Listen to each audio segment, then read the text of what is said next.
Hello, I'm Moira Alderson with the BBC News.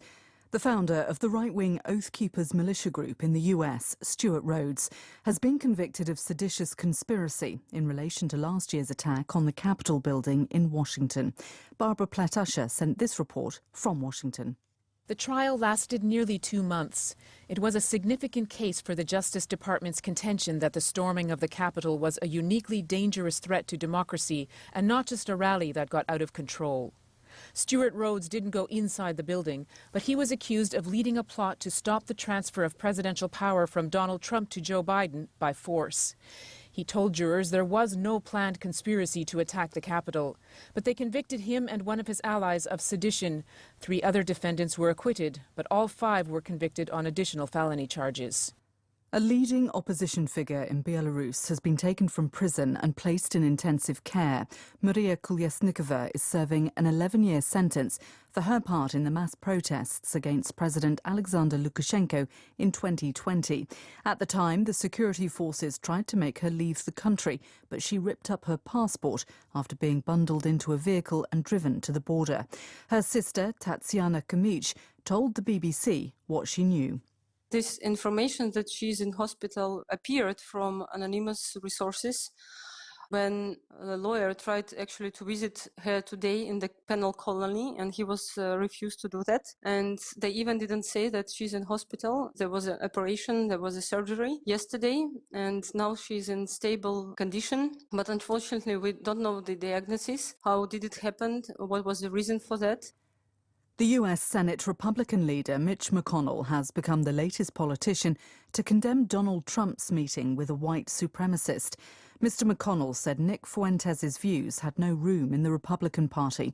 His comments come a day after other Republicans also criticised the meeting.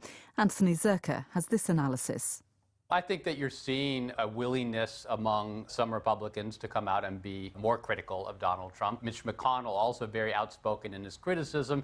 He gave a statement earlier today criticizing Donald Trump, saying that someone who had dinner with someone like Nick Fuentes would probably never become president. You know, they're working around it. They're talking about it. Some are going farther criticizing Donald Trump, particularly ones who are going to have to potentially run against Donald Trump in a Republican presidential primary and know they're going to have to take him head on. But others still are trying to walk a fine line, not anger his base, but also express their disappointment. NATO says it will help Ukraine fix damage to its energy infrastructure caused by Russian missile strikes. At a meeting of foreign ministers, the alliance also promised to provide Kyiv with more weapons. World News from the BBC. The UN Special Rapporteur on Human Rights in Iran has voiced fears that the repression of protesters there is intensifying. Javed Rehman said the Iranian authorities were launching what he described as a campaign of death sentences. Last week, the UN Human Rights Council voted to set up a high-level fact-finding mission to investigate violence against protesters. But Mr. Rehman believes the government may respond with even more brutality.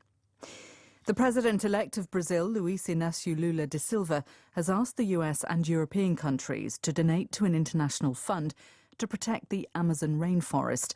The left-wing leader created the Amazon Fund during his first period in office, which ended in 2010. Germany and Norway became the biggest external contributors, but it was frozen by Lula's right-wing successor, Jair Bolsonaro. In the Football World Cup, a single goal against Iran has seen the US go through to the next stage of the competition. In a fast-paced match, the Chelsea player Christian Pulisic scored the only goal. In the same group, England beat Wales 3-0. Natalie Perks was watching. A lacklustre first half did neither team any favours. The Welsh captain, Gareth Bale, was once again anonymous and was taken off at half-time. Minutes later, England made the breakthrough, Marcus Rashford bending a free kick into the top right corner. Wales couldn't seem to get to grips with England's creativity.